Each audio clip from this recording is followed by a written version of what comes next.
Assalamualaikum warahmatullahi wabarakatuh. Saya Dewi Haryani, calon guru penggerak angkatan 9. Hari ini saya akan melakukan sesi wawancara terhadap kepala sekolah saya, yaitu Ibu Nati Sri SPD, terkait tugas saya pada modul 3.1, pengambilan keputusan berdasarkan nilai-nilai kebajikan sebagai pemimpin, khususnya terkait dilema wanita.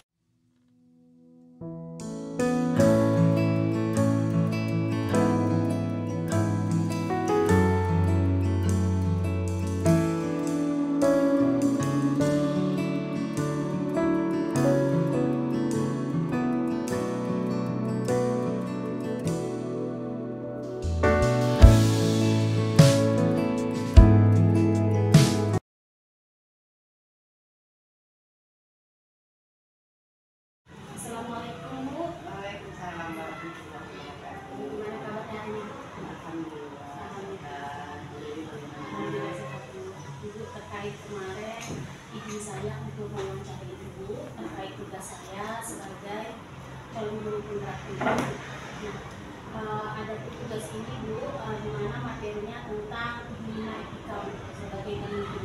Jadi nanti ada beberapa pertanyaan yang akan saya ajukan. Sekiranya saya mohon maaf atas pertanyaan itu, dan saya berharap pertanyaan itu tidak membebani dan mendapatkan ilmu pada saya bagaimana seorang pemimpin mengambil sebuah keputusan.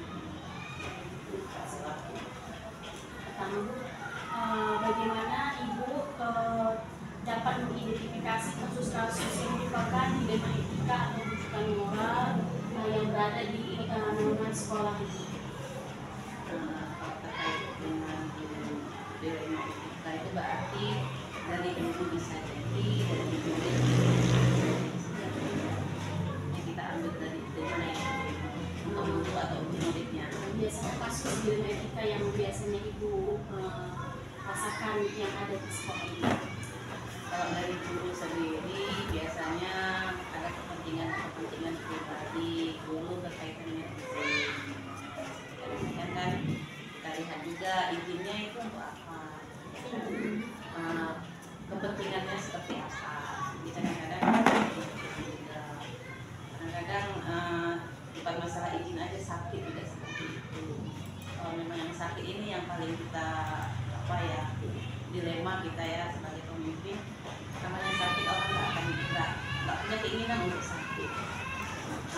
Tapi dengan sakitnya beliau nggak bisa ke sekolah. Nah, kadang-kadang kalau yang dekat, kadang-kadang kita kira kalau masih bisa sampai ke sekolah.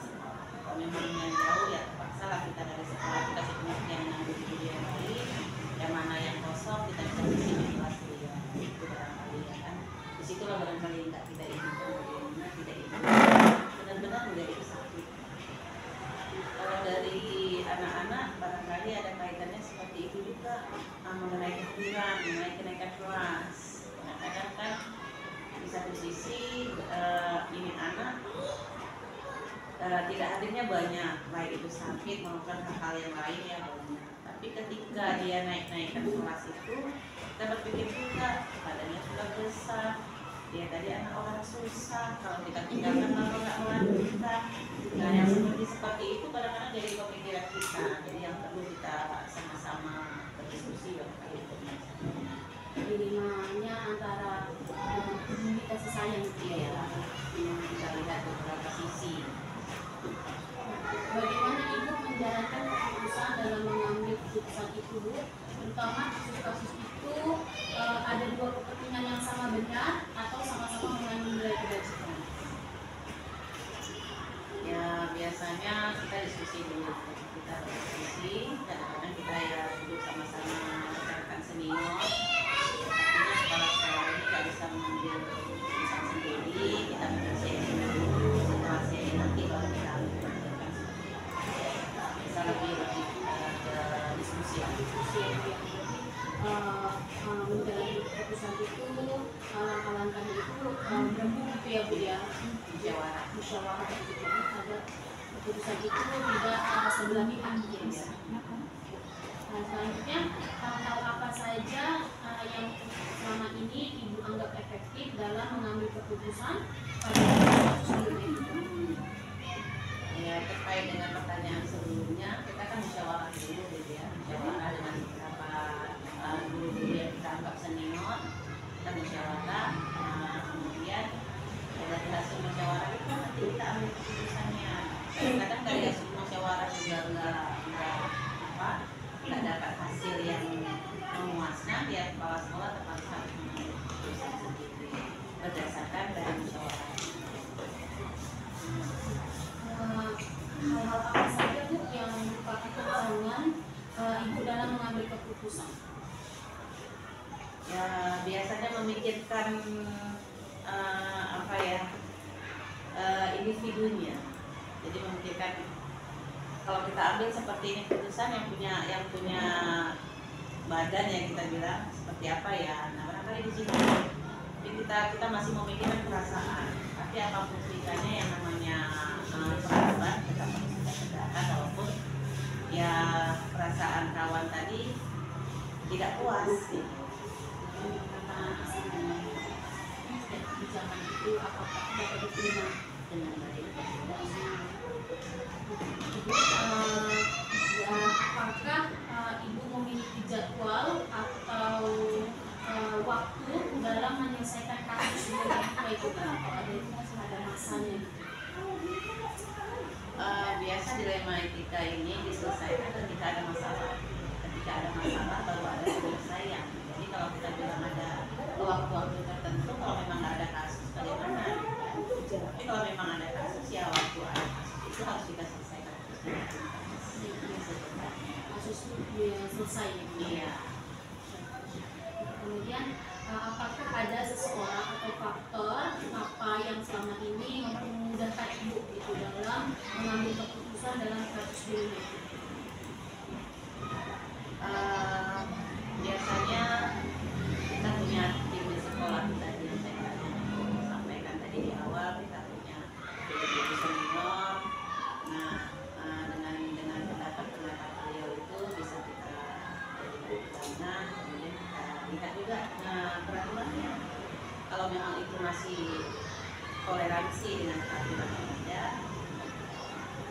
ya kita kalau memang tidak sesuai dengan peraturan, nggak bisa diajak toleransi, terpaksa ya. Dari apa yang Ibu sampaikan, pembelajaran apa yang selama ini telah Ibu ambil selama menjabat terkait pengambilan keputusan terkait kasus-kasus ini? Kurang sudah 8 tahun ya. Jadi artinya ada yang pengambilan keputusan itu memang kita nggak bisa memuaskan semua orang, itu satu kuncinya. Nggak bisa kita orang itu harus selalu senang dengan keputusan kita, harus menerima juga keputusan kita, harus menolak dengan keputusan kita. Itu nggak bisa kita jadi patokan. Yang penting selagi itu tidak melanggar peraturan undang-undangan, ya bisa kita toleransi.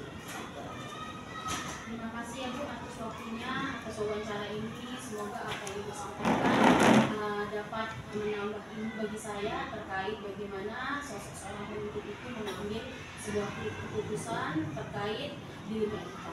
Terima kasih atas waktunya Ibu. Terima kasih. Assalamualaikum warahmatullahi wabarakatuh.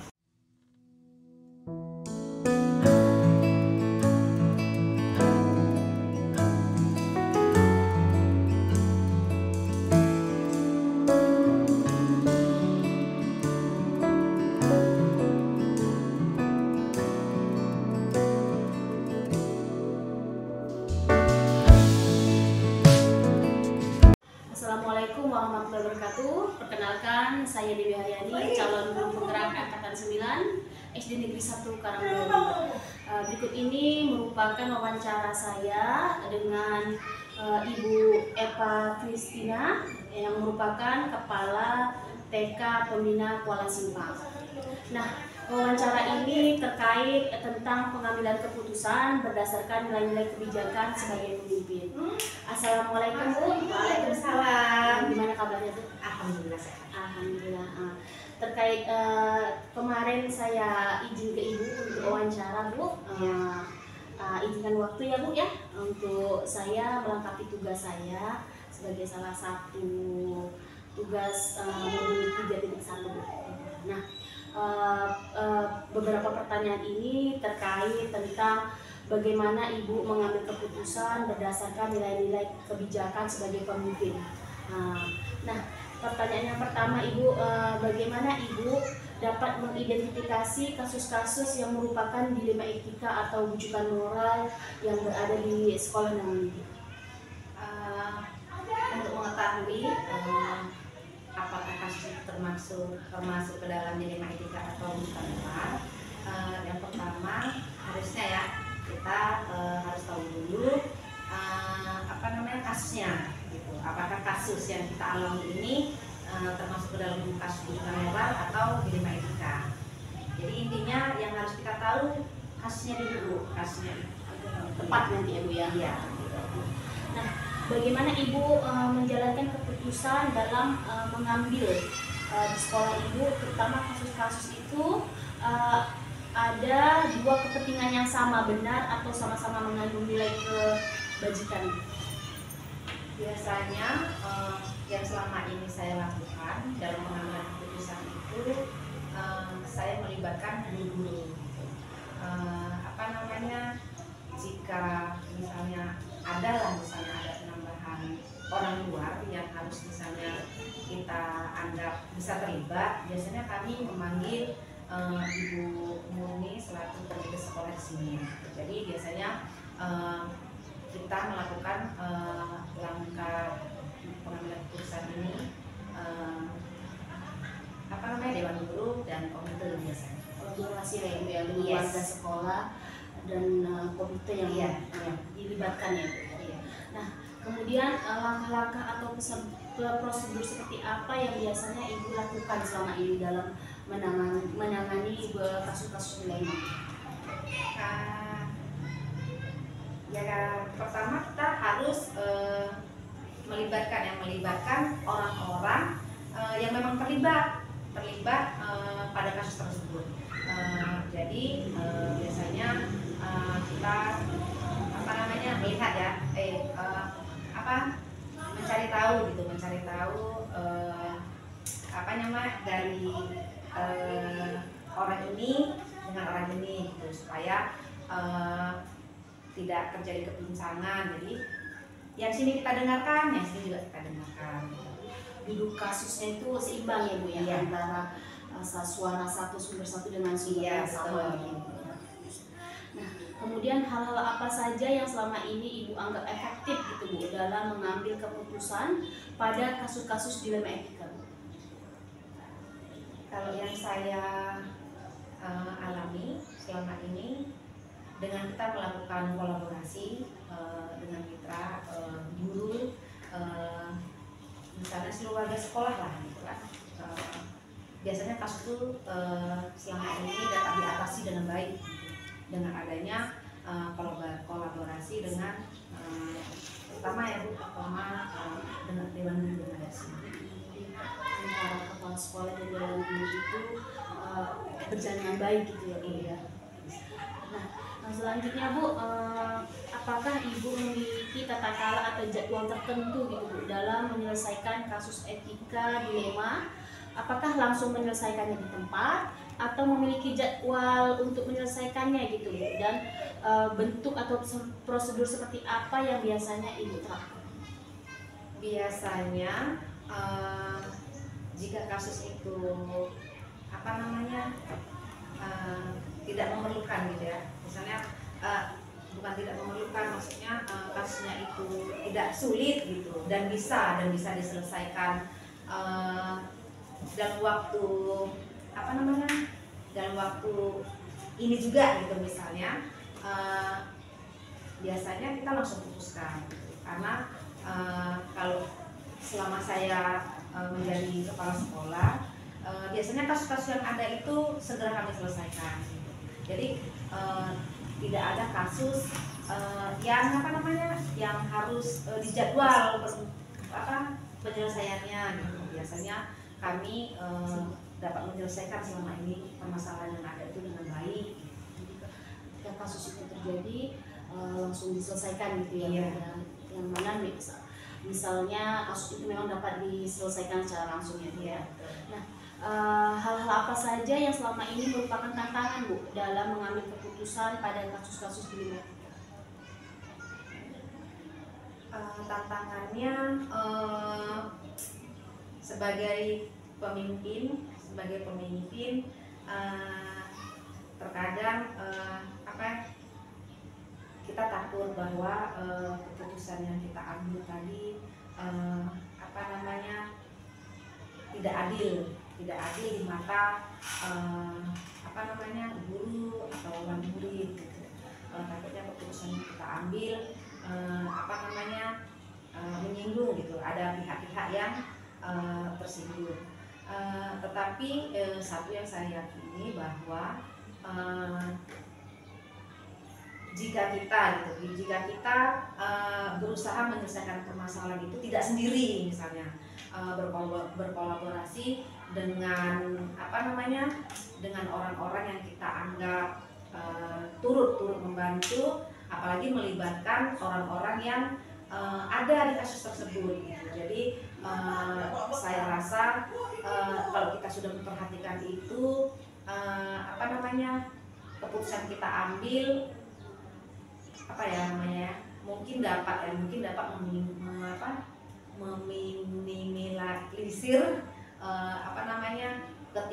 ketidakadilan untuk kasus-kasus tersebut. Salah satu dilema etika menjadi pimpinan ya Bu ya, harus bersikap adil ya Bu ya, untuk dalam menangani kasus-kasus yang ada. Ibu, apakah ada seseorang atau faktor-faktor yang selama ini mempermudah atau membantu Ibu dalam mengambil keputusan dalam kasus ini? Selama ini karena saya kan orangnya terbuka, jadi saya setiap ada permasalahan sekecil apapun, biasanya saya meminta pendapat guru. Gitu. Mengapa saya melibatkan guru? Karena saya yakin bahwa seberat apapun misalnya permasalahan itu, jika kita berkolaborasi dengan guru-guru, saya kira permasalahan berat sekalipun dapat diselesaikan dengan baik. Jadi kolaborasi dan meminta pendapat-pendapat dari ibu guru, saya rasa itu yang selama ini membantu saya dalam menyelesaikan permasalahan yang ada di sekolah ini. Jadi Ibu tidak mengambil keputusan itu secara pribadi gitu ya, melibatkan berkolaborasi ya Bu dalam sekolah. Nah Ibu, dari wawancara kita tadi, pembelajaran apa Bu yang bisa Ibu petik Bu dari pengalaman Ibu menjabat menjadi kepala TK terkait pengambilan keputusan dilema etika ini? Pembelajaran yang bisa saya ambil gitu pada saat kita mengambil keputusan, apalagi kita kan berkecimpung kita banyak guru-guru yang kita hadapi, wali murid gitu. Jadi secara tidak langsung itu memberikan pelajaran bagi saya bahwa saya harus lebih memahami karakter orang-orang yang ada di sekeliling saya gitu. Jadi terkadang ada orang yang baik gitu, tapi memang karakternya mungkin garang gitu ya, sehingga terkadang kok dia gini ya gitu, padahal mungkin niatnya baik gitu. Jadi banyak pelajaran saya ambil selama ini tuh Bu, saya lebih mengenal banyak karakter yang nantinya dapat membantu kita dalam mengambil keputusan, karena memahami karakter orang yang terlibat tadi gitu ya. Demikian Bu hasil wawancara kita Bu. Alhamdulillah sudah selesai. Demikian hasil wawancara saya bersama Ibu Eva Kristina, Kepala Sekolah TK Pembina Kuala Simpang. Banyak pelajaran yang saya ambil ketika wawancara ini, antara lain adalah ketika mengambil sebuah keputusan, kita harus juga melibatkan warga sekolah atau dewan guru ataupun wali murid yang ada di sekolah naungan kita. Saya ucapkan terima kasih Bu atas waktunya Bu. Sama-sama. Assalamualaikum warahmatullahi wabarakatuh. Waalaikumsalam.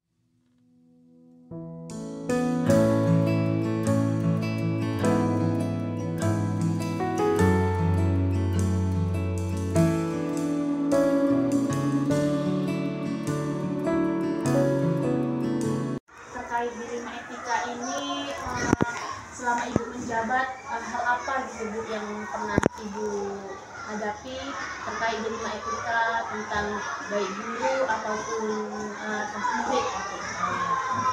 Baik, selama saya hampir 5 tahun di sini, masalah guru hampir tidak ada sama sekali. Tapi masalah siswa yang terlalu sering di kelulusan.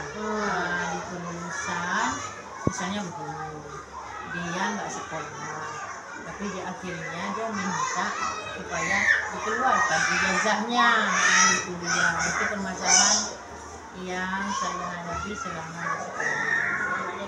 Satu sisi tidak sesuai peraturan, tapi ada rasa kasihan, kasih sayang ke anak tadi ya. Karena pun dia bukan salah dia, karena dia barangkali latar belakang keluarganya, kadang dari broken home, orang tua itu kan sesuatu juga kita ya. Rasa kemanusiaan itu kayak mana. Habis itu dia rasanya udah 5 tahun belajar ya kan, karena masalah orang tua, jadi